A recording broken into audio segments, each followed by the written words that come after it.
You're suffering from a chronic case of feeling boring. Nothing much interesting happens, so you've got no funny stories or interesting things to say. Clever, witty thoughts don't enter your head. The passion is missing from your life and you just can't summon enough interest in the day-to-day things that everybody else seems to care about. When you do speak, people's eyes glaze over within 7 seconds, so you've made yourself the quietest one in any group. If any of these statements resonate, you're not alone, not even close. But which question are you asking yourself? Is it, how do I overcome this problem and become an interesting, engaging, charismatic person that people listen to? Or are you asking yourself, are these thoughts about myself even true? Or are you taking your inner voice on faith when it gets busy, character assassinating you?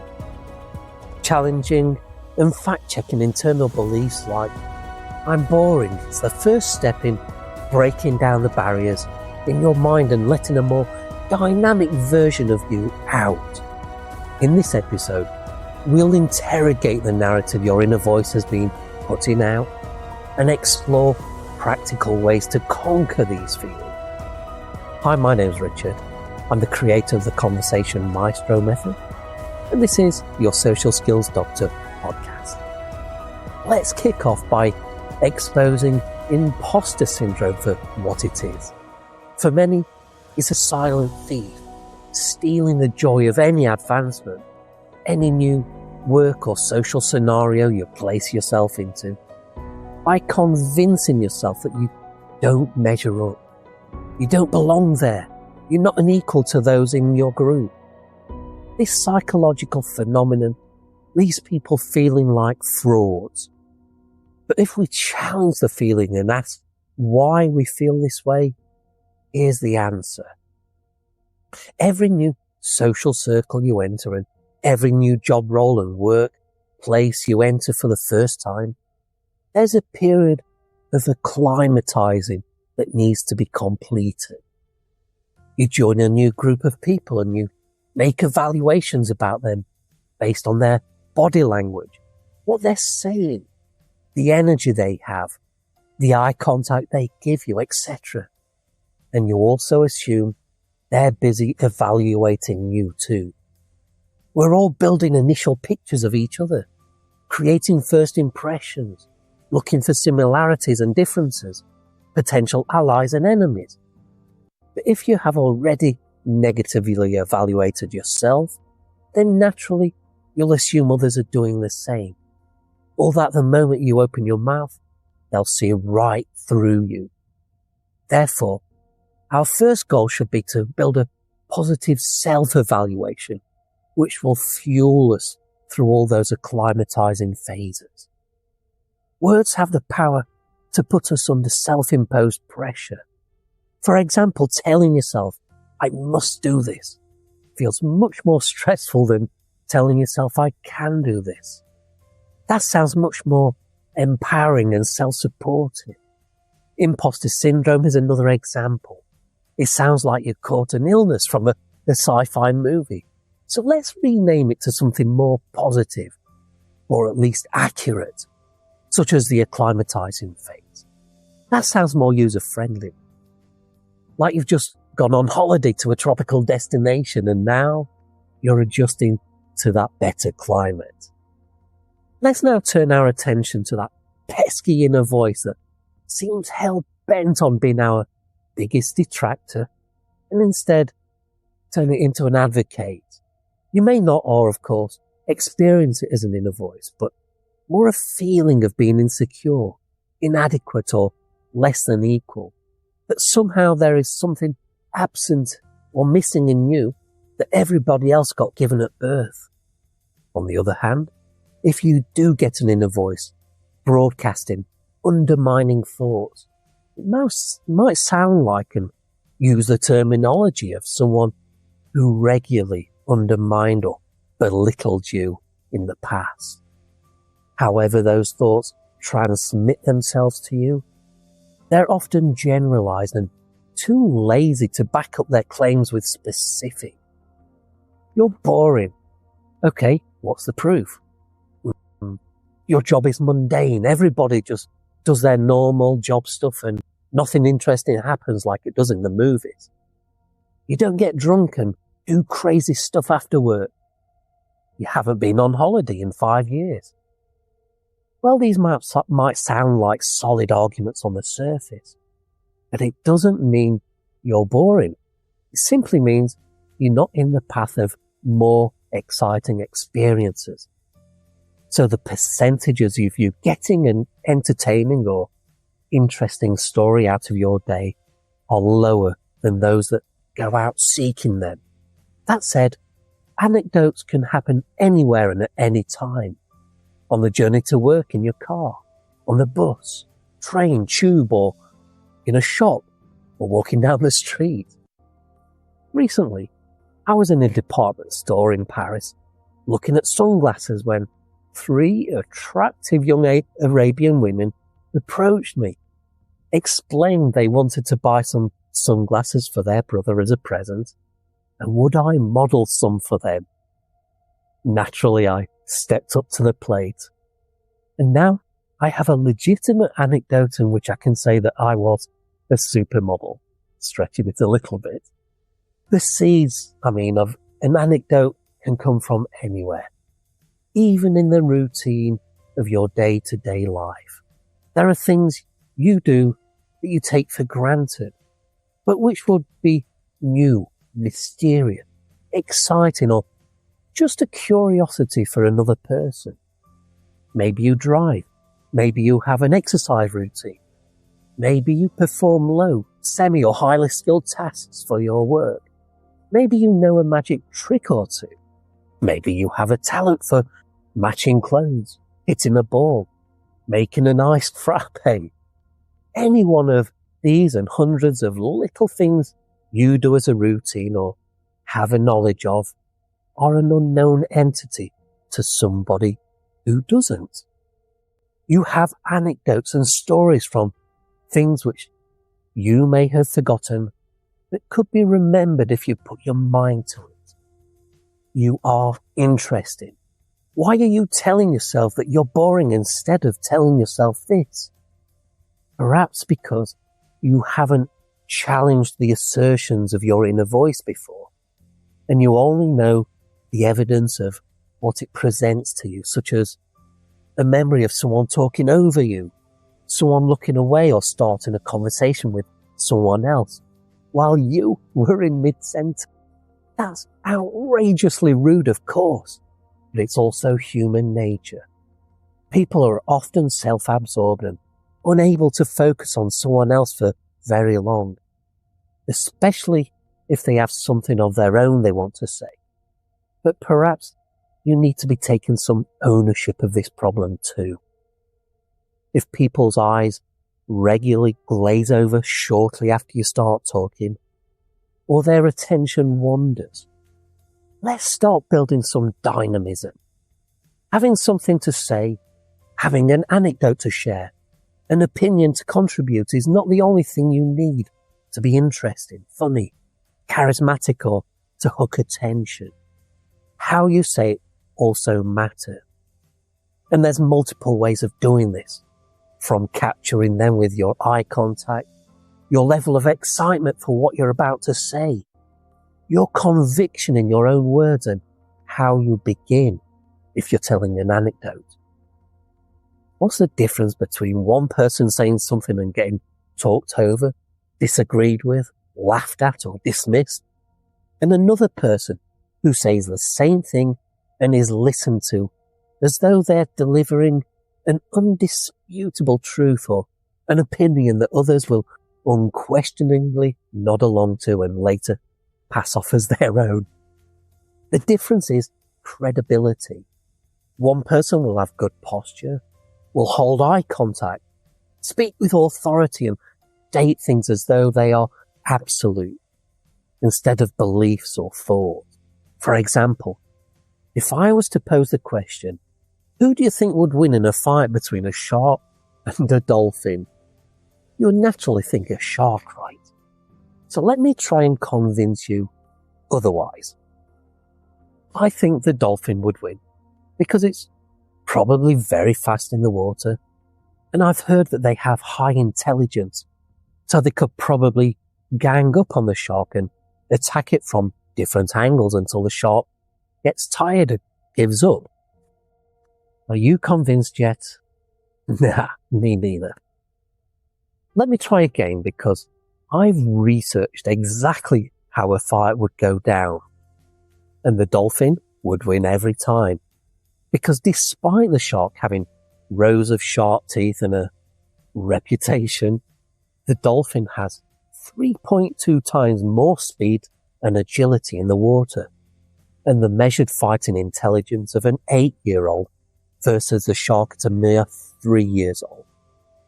The dolphin uses these advantages and will ram the shark's vital organs with its bone-reinforced nose to cause massive internal damage. Wow, that's more convincing, right? And if I was a marine biologist, you'd be completely sold, I'm sure. However, I'm not. But what was the real difference between these two statements? The conviction and the absolutes, right? In the first statement, I'm using words like think, probably, I've heard, in order to come up with a badly formulated argument in favour of the dolphin. In the second statement, I pose very specific statistics of facts, pose a credible reason why the dolphin would win, and I set up my credibility by telling you that I've researched it. I even tell you that the dolphin would win every time instead of could win, removing any shred of uncertainty from my opinion. In truth, I made up the second statement based on no more than knowing that dolphins are intelligent and, 30 seconds worth of research on Google. Apparently, though, the dolphin could win in the way described, but as a coordinated ram attack with a pod of dolphins against one shark. Dolphins, it turns out, are quite intimidating, and sharks will avoid a fight with them. Who knew? The reason we often don't sound convincing when putting forward an opinion or a view is because we plagiarized it. We heard someone else express a view and we adopted that view as our own without fact-checking or backing it up with any research of our own, which leaves us vulnerable when we then express it in company and get challenged to back it up. Now, one talk radio show I often listen to is called LBC, which used to stand for London's Biggest Conversation, but changed to Leading Britain's Conversation when it went digital. That aside, every hour a new topic is started, often political, and people will phone in with their views. One particular radio host, James O'Brien, when he disagrees with a caller, he always asks them to back up their views with an example, which most people can't and will start blustering and repeating themselves instead.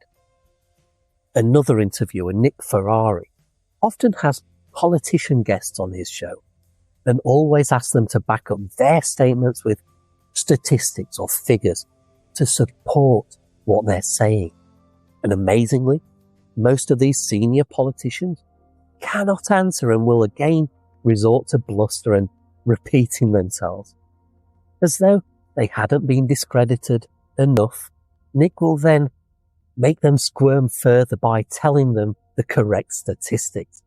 Yes, he knew all along because he did his own research, and that's why he's such a confident and accomplished interviewer. We know that having something to say, having some stories to tell, having opinions to share, and how we convey these things with our energy are important for being interesting and engaging. But what if you're bad at putting it across? A work colleague from my past loved to share stories of his exploits, but they were hard to follow along to. The simple truth was that he had the material but he couldn't express himself with any clarity. Whether you're telling a story, describing or explaining something, it may be clear in your own mind what you're saying because you lived it and you can visualize it as you're telling it. But if you do experience people's eyes glazing over shortly after you start speaking, there's a fair chance it's not because your story is boring, but because you're telling it badly. There are many books written on storytelling, and I'm a big fan of Sell with a Story by Paul Smith. There are some basic elements to a story, and if any of them are omitted, then your story becomes less coherent. Elements such as a time, a place, who it's about, what the problem was, and how the problem was resolved.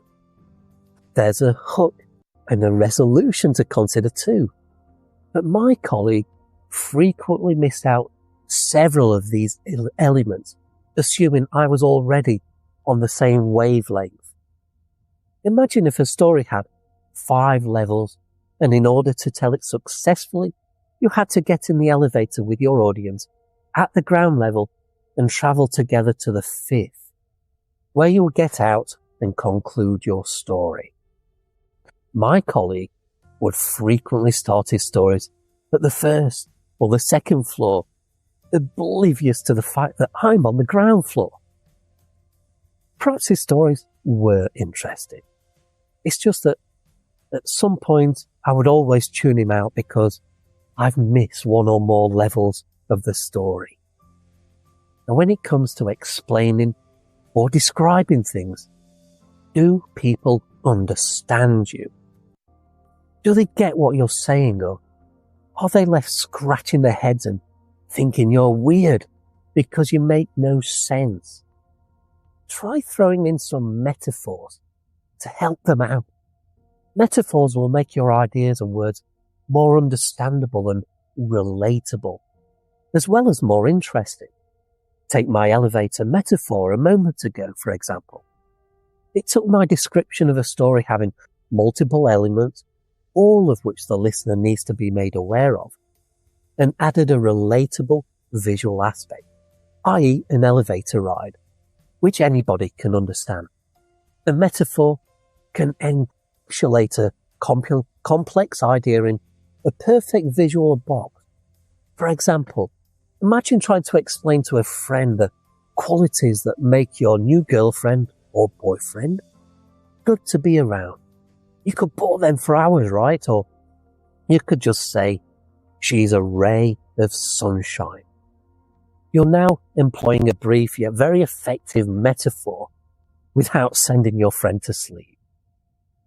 What we've covered in this episode then, in a nutshell, to employ another metaphor, is this. 1. We've discredited the whole concept of the imposter syndrome and renamed it to the acclimatizing phase. Although feel free to comment with a better name than that.